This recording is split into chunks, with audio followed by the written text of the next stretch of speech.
Have you sys doctor రోజా ఎలటి.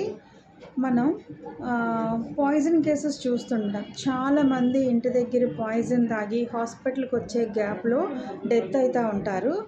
మరికొంతమంది ఏం చేస్తారంటే వాళ్ళు కొంచెం తెలివితేటలు ఉపయోగించి వాళ్ళకి సాల్ట్ వాటర్ పట్టించి వామిటింగ్ చేయించి వాళ్ళ లైఫ్ని సేవ్ చేస్తూ ఉంటారు. సో నేను ఇప్పుడు చెప్పబోయే టిప్ చాలా యూస్ఫుల్ అండి. చాలామందిని మనం పాయిజన్ తాగిన కేసెస్లో వాళ్ళు హాస్పిటల్కి వచ్చే గ్యాప్లో మనం వాళ్ళని సేవ్ చేయగలుగుతాము.